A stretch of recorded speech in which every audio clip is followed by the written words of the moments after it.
So ವೀಕ್ಷಕರೇ, finally big boss ಮನೆಯಿಂದ 2 ಜನ ಸ್ಪರ್ಧಿಗಳು ಹೊರಗಡೆ ಬಂದಿದ್ದಾರೆ. ಸೊ ಅವರು ಬೇರೆ ಯಾರು ಅಲ್ಲ, ಸೊ ವೈಲ್ಡ್ ಕಾರ್ಡ್ ಆಗಿ ಎಂಟ್ರಿ ಕೊಟ್ಟಿರುವಂತಹ ರಜತ್ ಮತ್ತು ಚೈತ್ರ ಅವರು ಸೊ ಬಿಗ್ ಬಾಸ್ ಮನೆಯಿಂದ ಹೊರಗಡೆ ಬಂದಿದ್ದಾರೆ. ಸೊ ತುಂಬ ಜನ ಕೇಳ್ತಾ ಇದ್ರಿ, ಸೊ ಇವರು ವೈಲ್ಡ್ ಕಾರ್ಡ್ ಸ್ಪರ್ಧಿಗಳ ಅಥವಾ ಗೆಸ್ಟ್ಗಳ ಅಂತ. ಬಟ್ ಇವರು ಗೆಸ್ಟ್ಗಳಾಗಿ ಎಂಟ್ರಿ ಕೊಟ್ಟಿದ್ರು. ಬಟ್ ಕಿಚ್ಚ ಸುದೀಪ್ ಅವರು ಅಲ್ಲಿರುವಂಥ ಸ್ಪರ್ಧಿಗಳಿಗೆ ಒಂದು ದೊಡ್ಡ ಟ್ವಿಸ್ಟ್ನೇ ಕೊಟ್ಟಿದ್ರು. ಏನಪ್ಪ ಅಂದರೆ, ಸೊ ಈಗ ಗೆಸ್ಟ್ಗಳಾಗಿ ಬಂದಂಥ ಸ್ಪರ್ಧಿಗಳಲ್ಲಿ ಸೊ 2 ಜನ ವೈಲ್ಡ್ ಕಾರ್ಡ್ ಸ್ಪರ್ಧಿಗಳು ಅಂತ. ಸೊ ಈಗ ಈ 2 ಜನ ವೈಲ್ಡ್ ಕಾರ್ಡ್ ಸ್ಪರ್ಧಿಗಳು ಸೊ ಬಿಗ್ ಬಾಸ್ ಮನೆಗೆ ಎಂಟ್ರಿ ಕೊಟ್ಟ ಮೇಲೆ ತುಂಬ ಎಂಟರ್ಟೈನ್ಮೆಂಟ್ನ ಕೊಟ್ಟಿದ್ದಾರೆ. ತುಂಬ ಚೆನ್ನಾಗಿ ಆಟ ಆಡಿದ್ರು. ಸೊ ತುಂಬ ಚೆನ್ನಾಗಿ ಗೇಮ್ಗಳನ್ನ ಬದಲಾವಣೆಗಳು ಮಾಡಿದ್ರು ಅಂತಲೂ ಕೂಡ ಹೇಳ್ಬೋದು. ಬಟ್ ಇವರು ಮಾಜಿ ಸ್ಪರ್ಧಿಗಳು. ಸೊ ತುಂಬ ಜನ ಕಾಮೆಂಟ್ ಸಹ ಮಾಡ್ತಾ ಇದ್ರಿ, ಕಳೆದ ಸೀಸನ್ನಲ್ಲಿ ಇವರಿಗೆ ಚಾನ್ಸ್ ಕೊಟ್ಟಿದ್ರು, ಬಟ್ ಈ ಸೀಸನ್ನಲ್ಲಿ ಯಾಕೆ ಬಂದರು ಅಂತ. ಸೊ ಈ ಒಂದು ಮಾತಿಗೆ ಪಾಯಿಂಟ್ ಇಲ್ಲಿದೆ ನೋಡಿ. ಅಷ್ಟಲ್ಲದೆ ವೀಕ್ಷಕರೇ, ಕಿಚ್ಚ ಸುದೀಪ್ ಅವರೇ ಈ ವೈಲ್ಡ್ ಕಾರ್ಡ್ 2 ಸ್ಪರ್ಧಿಗಳ ಬಗ್ಗೆ ಒಂದು ನಮಗೆ ಕ್ಲೂನ ಕೊಟ್ಟಿದ್ರು. ಏನಪ್ಪ ಅಂದರೆ, ಸೊ ಆಲ್ಮೋಸ್ಟ್ ಇವರು ವೇದಿಕೆ ಮೇಲೆ ಮಾತಾಡಿದ್ರು. ಏನಪ್ಪ ಅಂದರೆ, ಸೊ ಈಗ ವೈಲ್ಡ್ ಕಾರ್ಡ್ ಆಗಿ ಬಂದಿರುವಂಥ ಸ್ಪರ್ಧಿಗಳು ಅಲ್ಲಿರುವಂಥ ಸ್ಪರ್ಧಿಗಳಿಗೆ ಒಂದು ದೊಡ್ಡ ಟ್ವಿಸ್ಟು. ಸೊ ಇದರಲ್ಲಿ ಇನ್ನೊಂದು ಟ್ವಿಸ್ಟ್ ಇದೆ ಅಂತಲೂ ಕೂಡ ಹೇಳಿದರು. ಸೊ ಈಗ ಅದರ ಬಗ್ಗೆ ಸ್ವಲ್ಪ ಕ್ಲಿಯರ್ ಆಗಿ ನಮಗೆ ಆನ್ಸರ್ ಸಿಕ್ಕಿದೆ ಅಂತ ಅನ್ಕೋಬೋದು. ಬಟ್ ಈ ವಾರ ಸೊ ಬಿಗ್ ಬಾಸ್ ಮನೆಯಿಂದ ವೈಲ್ಡ್ ಕಾರ್ಡ್ ಆಗಿ ಎಂಟ್ರಿ ಕೊಟ್ಟಂತಹ ರಜತ್ ಮತ್ತು ಚೈತ್ರ ಅವರು ಸೊ ಬಿಗ್ ಬಾಸ್ ಮನೆಯಿಂದ ಹೊರಗಡೆ ಬಂದಿದ್ದಾರೆ. ಸೊ ಅದು ವೈಲ್ಡ್ ಕಾರ್ಡ್ ಅನ್ನೋಕ್ಕಿಂತ ಒಳ್ಳೆ ಗೆಸ್ಟ್ ಆಗಿ ಅಂತಲೂ ಕೂಡ ಹೇಳ್ಬೋದು. ಆಲ್ಮೋಸ್ಟ್ ಇಷ್ಟು ದಿನ ತುಂಬ ಚೆನ್ನಾಗಿ ಎಂಟರ್ಟೈನ್ಮೆಂಟ್ನ ಕೊಟ್ಟರು. ಸೊ ತುಂಬ ಜನ ಕೇಳ್ಕೊತಾ ಇದ್ರಿ, ಸೊ ರಜತ್ ಮತ್ತು ಚೈತ್ರ ಅವರು ಸೊ ಫೈನಲ್ವರೆಗೂ ಇರಬೇಕಂತ. ಬಟ್ ಆ ರೀತಿ ಆಗಲ್ಲ. ಯಾಕಪ್ಪ ಅಂದರೆ ಕಳೆದ ಸೀಸನಲ್ಲಿ ಆಲ್ರೆಡಿ ಇವರಿಗೆ ಒಂದು ಚಾನ್ಸ್ನ ಕೊಟ್ಟಿದೆ. ಮತ್ತೆ ಕೊಟ್ಟರೆ ಸೊ ಅದು ಬಿಗ್ ಬಾಸ್ಗೆ ಒಂದು ಅರ್ಥ ಇರಲ್ಲ ಅಂತಲೂ ಕೂಡ ಹೇಳ್ಬೋದು. ಬಟ್ ಈ ಸಾರಿ ಒಳ್ಳೊಳ್ಳೆ ಟ್ವಿಸ್ಟ್ನೇ ಕೊಡ್ತಾ ಇದ್ದಾರೆ. ಬಟ್ ಈಗ ಬಿಗ್ ಬಾಸ್ನ ಅಸಲಿ ಆಟ ಶುರುವಾಗುತ್ತೆ ಅಂತಲೂ ಕೂಡ ಹೇಳ್ಬೋದು. ಅಷ್ಟೇ ಅಲ್ಲದೆ ಈಗ ಬಿಗ್ ಬಾಸ್ ಇತಿಹಾಸದಲ್ಲಿ ಯಾರೂ ಮಾಡಿರೋದ ದಾಖಲೆನ ಸೊ ಈ ಇಬ್ಬರ ಸ್ಪರ್ಧೆಯಲ್ಲಿ ಒಬ್ಬರು ಮಾಡಿದ್ದಾರೆ ಅಂತಲೂ ಕೂಡ ಹೇಳ್ಬೋದು.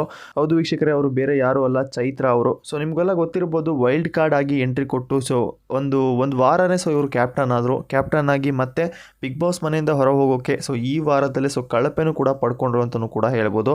ಸೊ ಬಿಗ್ ಬಾಸ್ ಮನೆಗೆ ಗೆಸ್ಟ್ ಆಗಿ ಬಂದು ಅಲ್ಲಿ ವೈಲ್ಡ್ ಕಾರ್ಡ್ ಆಗಿ ಸೊ ಒಂದು ಟ್ವಿಸ್ಟ್ನ ಕೊಟ್ಟು ಈ ಒಂದು ಸೀಸನಲ್ಲೂ ಸಹ ಕಳಪೆ ತಗೊಂಡು ಸೊ ಬಿಗ್ ಬಾಸ್ ಮನೆಯಿಂದ ಹೊರಗಡೆ ಬರ್ತಾ ಇದ್ದಾರೆ ಅಂದರೆ ಸೊ ಅದು ನಮ್ಮ ಚೈತ್ರ ಅವರು ಅಂತಲೂ ಕೂಡ ಹೇಳ್ಬೋದು. ಸೊ ಕಳೆದ ಸೀಸನಲ್ಲೂ ಸುಮಾರು ವಿಷಯಕ್ಕೂ ಕಳಪೆ ತಗೊಂಡಿದ್ದಾರೆ, ಕ್ಯಾಪ್ಟನ್ನು ಸಹ ಆಗಿದ್ದಾರೆ.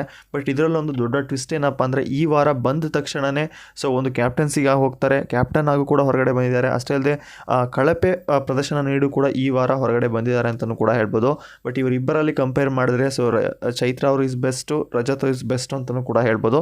ಸೊ ಇಬ್ಬರು ಒಳ್ಳೆ ಎಂಟರ್ಟೈನ್ಮೆಂಟ್ನೇ ಕೊಟ್ಟಿದ್ದಾರೆ. ಬಟ್ ಆದರೆ ಬಿಗ್ ಬಾಸ್ ಇತಿಹಾಸದಲ್ಲಿ ಯಾರು ಮಾಡಿರೋ ದಾಖಲೆನ ನಮ್ಮ ಚೈತ್ರ ಅವರು ಮಾಡಿದ್ದಾರೆ ಅಂತಲೂ ಕೂಡ ಹೇಳ್ಬೋದು. ಯಾಕಪ್ಪ ಅಂದರೆ, ಸೊ ಈಗ ಗೆಸ್ಟಾಗಿ ಬಂದಂಥ ಸ್ಪರ್ಧಿಗಳಲ್ಲಿ ಯಾರೂ ಕೂಡ ಕಳಪೆನ ಪಡ್ಕೊಂಡಿರಲಿಲ್ಲ. ಬಟ್ ಈ ಸಾರಿ ಚೈತ್ರ ಅವರು ಕಳಪೆನ ಪಡ್ಕೊಂಡ್ರು ಅಂತಲೂ ಕೂಡ ಹೇಳ್ಬೋದು. ಅಷ್ಟೇ ಅಲ್ಲದೆ ಈ ಸಾರಿ ವೈಲ್ಡ್ ಕಾರ್ಡ್ ಆಗಿ ಬಿಗ್ ಬಾಸ್ ಮನೆಗೆ ಎಂಟ್ರಿ ಕೊಟ್ಟಿದ್ದು ಈ ಮಾಜಿ ಸ್ಪರ್ಧಿಗಳಲ್ಲಿ ಇವ್ರಿಗೊಂದು ಅದೃಷ್ಟ ಅಂತಲೂ ಕೂಡ ಹೇಳ್ಬೋದು. ಯಾಕಪ್ಪ ಅಂದರೆ ಕಳೆದ ಸೀಸನಲ್ಲೂ ಸಹ ಎಂಟ್ರಿ ಕೊಟ್ಟಿದ್ರು, ಬಟ್ ಮತ್ತೆ ಈ ಸೀಸನಲ್ಲೂ ಸಹ ಎಂಟ್ರಿ ಕೊಟ್ಟರು. ಅದು ಕೂಡ ಎಷ್ಟೊಂದು 3 ವೀಕ್ ಏನೋ ಇದ್ರು ಅನಿಸುತ್ತೆ. ಅಷ್ಟೇ ಅಲ್ಲದೆ ಈಗ ರಜತ್ ಅವ್ರ ಬಗ್ಗೆ ನಿಮಗೆ ಗೊತ್ತಿರ್ಬೋದು, ಕಳೆದ ಸೀಸನಲ್ಲಿ ವೈಲ್ಡ್ ಕಾರ್ಡ್ ಆಗಿ ಎಂಟ್ರಿ ಕೊಟ್ಟಿದ್ರು, ಫೈನಲ್ವರೆಗೂ ಇದ್ದರು. ಸೊ ಅಂದರೆ ಫಿನಾಲೆವರೆಗೂ ಇದ್ದರು. ಸೊ ಅದೇ ರೀತಿ ಈ ಸಾರಿ ಏನಾದರೂ ವೈಲ್ಡ್ ಕಾರ್ಡ್ ಆಗಿ ಎಂಟ್ರಿ ಕೊಟ್ಟಿದ್ರು, ಬಟ್ ಫಿನಾಲೆವರೆಗೆ ಏನಾದ್ರು ಪಕ್ಕ ಇದ್ದೇ ಇರ್ತಿದ್ರು. ಬಟ್ ಆದರೆ ಸೊ ಈಗ ಬಿಗ್ ಬಾಸ್ ಅದರಲ್ಲೂ ದೊಡ್ಡ ಟ್ವಿಸ್ಟ್ನ ಕೊಟ್ಟಿದ್ದಾರೆ ಅಂತಲೂ ಕೂಡ ಹೇಳ್ಬೋದು. ಯಾಕಪ್ಪ ಅಂದರೆ ಅವರು ಬಿಗ್ ಬಾಸ್ ಮನೆಯಿಂದ ಹೊರಗಡೆ ಬಂದಿದ್ದಾರೆ. ಸೊ ಆಲ್ಮೋಸ್ಟ್ ನಿಮಗೆಲ್ಲ ಹೇಗೆ ಅನಿಸ್ತಾ ಇದೆ ಇವರಿಬ್ಬರು ಬಿಗ್ ಬಾಸ್ ಮನೆಯಿಂದ ಹೊರಗಡೆ ಬಂದಿದ್ದು? ಸೊ ನಿಮ್ಮ ಅನಿಸಿಕೆನ ಕಾಮೆಂಟ್ ಮುಖಾಂತರ ತಿಳಿಸ್ಬೋದು. ಆಲ್ಮೋಸ್ಟ್ ಇವರು ಬಿಗ್ ಬಾಸ್ ಮನೆಗೆ ಎಂಟ್ರಿ ಕೊಟ್ಟಾಗ ತುಂಬ ಜನ ಹೇಳ್ತಾ ಇದ್ರು, ಏನಪ್ಪ ಅಂದರೆ ಇವ್ರಿಗೆ ಯಾರು ವೋಟ್ ಮಾಡಬೇಡಿ, ಸಪೋರ್ಟ್ ಮಾಡಬೇಡಿ ಅಂತಲೂ ಕೂಡ ಹೇಳ್ತಾ ಇದ್ರು. ಬಟ್ ನಾಮಿನೇಷನ್ ಲಿಸ್ಟಲ್ಲಿ ಮೊದಲ ವಾರನೂ ಕಾಣಿಸ್ಕೊಂಡಿಲ್ಲ, 2ನೇ ವಾರನೂ ಕೂಡ ಕಾಣಿಸ್ಕೊಂಡಿಲ್ಲ. ಯಾಕಪ್ಪ ಅಂದರೆ ಇಲ್ಲಿ ಬಿಗ್ ಬಾಸ್ ಅವರೇ ಅವರಿಗೆ ಚಾನ್ಸ್ ಕೊಡಲಿಲ್ಲ. ಸೊ 3ನೇ ವಾರ ನಾಮಿನೇಷನಲ್ಲಿ ಕಾಣಿಸ್ಕೊಂಡ್ರು, ಬಟ್ ಯಾವುದೇ ರೀತಿಯ ವೋಟಿಂಗ್ ಪೋಲ್ಗಳು ಆನ್ ಇರಲಿಲ್ಲ. ಸೊ ಅಲ್ಲೇ ನಾವು ಅರ್ಥ ಮಾಡ್ಕೋಬೋದಾಗಿತ್ತು, ಸೊ ಅಲ್ಲೊಂದು ದೊಡ್ಡ ಟ್ವಿಸ್ಟ್ ಇದೆ ಅಂತ. ಬಟ್ ಈಗ ಬಿಗ್ ಬಾಸ್ ಮನೆಯಿಂದ ಸೊ ಮಾಜಿ ಸ್ಪರ್ಧಿಗಳು ಹೊರಗಡೆ ಬಂದಿದ್ದಾರೆ. ಸೊ ಈಗ ರಿಯಲ್ ಆಗಿ ಯಾರ್ಯಾರು ಈ ಸೀಸನಲ್ಲಿ ಎಂಟ್ರಿ ಕೊಟ್ಟಿದ್ರು ಸೊ ಅವರವರ ಮಧ್ಯೆ ತುಂಬ ಪೈಪೋಟಿ ನಡೆಯುತ್ತೆ ಅಂತಲೂ ಕೂಡ ಹೇಳ್ಬೋದು. ಸೊ ಇದಕ್ಕೂ ಮುಂಚೆ 3 ಜನ ವೈಟ್ ಕಾರ್ಡ್ ಆಗಿ ಎಂಟ್ರಿ ಕೊಟ್ಟಿದ್ರು. ಸೊ ವೈಟ್ ಕಾರ್ಡ್ ಎಂಟ್ರಿಯಲ್ಲಿ ಒಬ್ಬರು ಹೊರಗಡೆ ಹೋಗಿದ್ದಾರೆ ಅಂತಲೂ ಕೂಡ ಹೇಳ್ಬೋದು.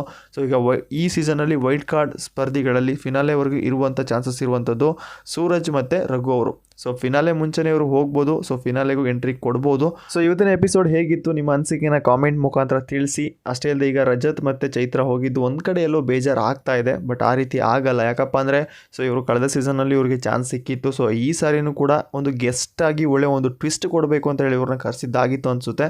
ಬಟ್ ಆದರೆ ತುಂಬ ಚೆನ್ನಾಗಿ ಎಂಟರ್ಟೈನ್ಮೆಂಟ್ನ ಕೊಟ್ಟಿದ್ದಾರೆ. ತುಂಬ ಒಳ್ಳೆಯದಾಗಲಿ ಇವರಿಗೆ. ನಿಮ್ಮ ಪ್ರಕಾರ ಇವರಿಬ್ಬರ ಬಗ್ಗೆ ಏನು ಅನಿಸುತ್ತೆ, ನಿಮ್ಮ ಅನಿಸಿಕೆನ ಕಾಮೆಂಟ್ ಮುಖಾಂತರ ತಿಳಿಸಿ. ಅಷ್ಟೇ ಅಲ್ಲದೆ ತುಂಬ ಜನ ಅನ್ಕೋಬೋದು ಸೊ ಈಗ ಕಳೆದ ವಾರನೂ ಕೂಡ ಡಬಲ್ ಎಲಿಮಿನೇಷನ್ ಮಾಡ್ತೀವಿ ಅಂತ ಸೀಕ್ರೆಟ್ ರೂಮ್ಗೆ ಹಾಕಿ ಕಳಿಸಿದ್ರು ಅಂತ.